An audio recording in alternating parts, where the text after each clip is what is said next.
Thérèse Raquin, suivi d'un mariage d'amour, texte intégral. Chapitre 10.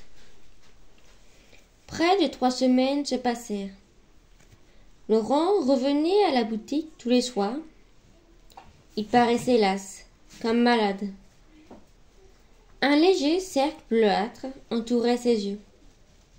Ses lèvres pâlissaient, se gerçaient. D'ailleurs, il avait toujours sa tranquillité lourde. Il regardait Camille, en face. Il lui témoignait la même amitié franche. Madame Raquin jouait davantage l'amie de la maison, depuis qu'elle le voyait s'endormir dans une sorte de fièvre sourde.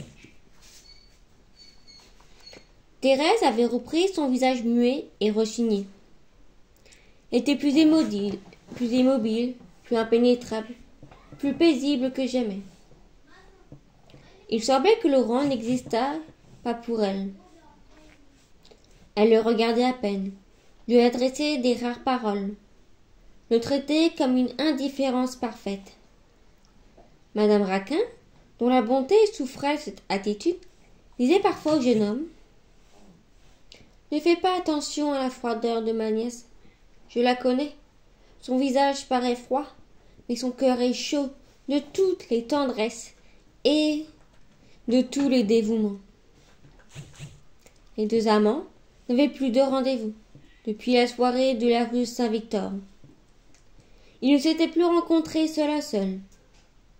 Le soir, lorsqu'ils se trouvaient face à face, en apparence tranquilles et étrangers, l'un à l'autre des orages de passion, d'épouvante et de désir passaient sous la chair calme de leur visage.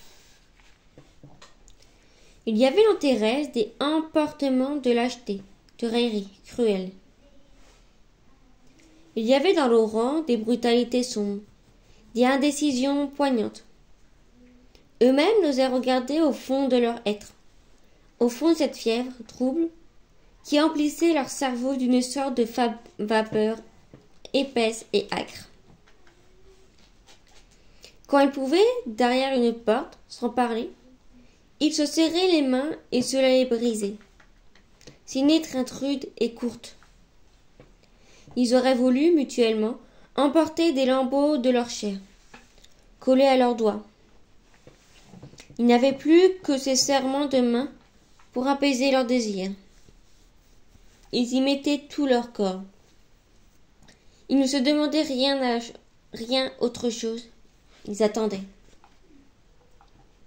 Un jeudi soir, avant de se mettre au jeu, les invités de la famille Raquin, comme à l'ordinaire, eurent un bout de causerie.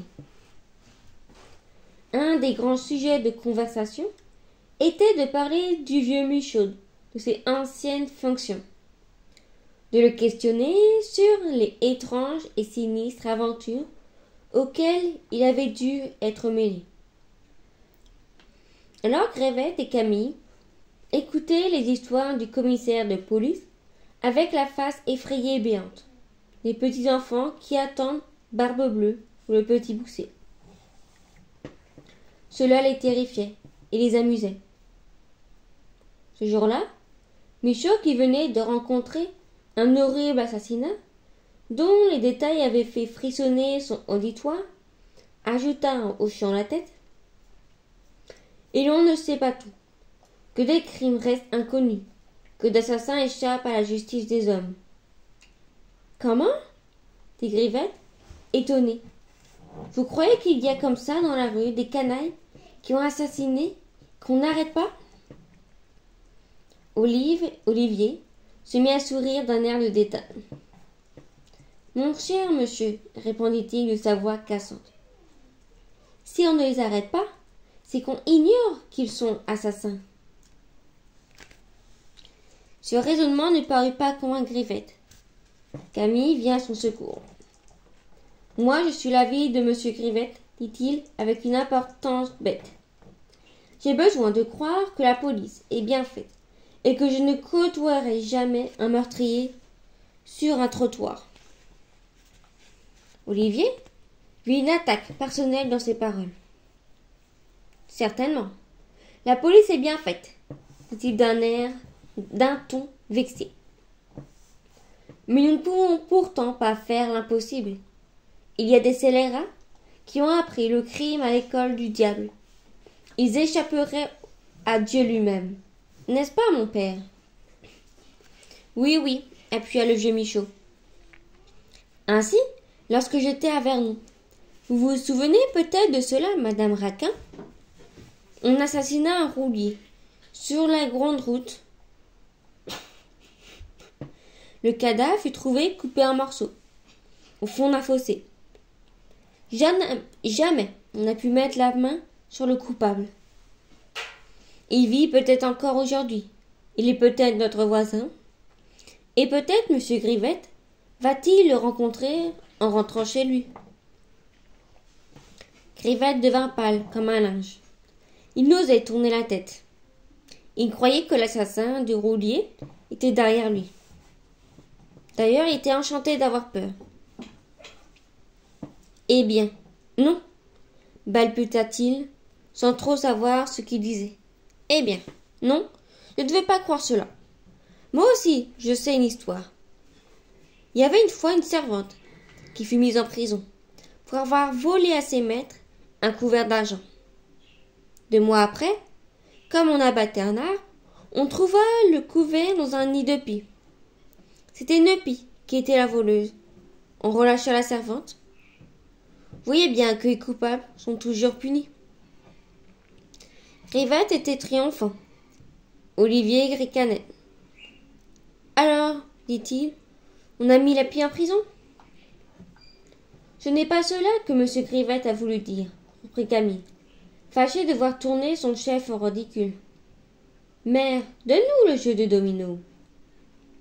Pendant que Madame Raquin allait chercher la boîte, le jeune homme continua en s'adressant à Michaud. Alors la police est impuissante, vous l'avouez? Il y a des meurtriers qui se promènent au soleil. Et, malheureusement, oui, répondit le commissaire. C'est immoral, conclut Grivette. Pendant cette conversation, Thérèse et Laurent étaient restés silencieux. Ils avaient même souri à la sottise de Grivet. Accoudés tous deux sur la table, légèrement pâles, yeux vagues, ils écoutaient. Un moment, leurs regards s'étaient rencontrés, noirs et ardents. 2 petites gouttes de sueur parlaient à la racine des cheveux de Thérèse, et 2 souffles froids donnaient des frissons imperceptibles à la peau de Laurent. Fin du chapitre 10.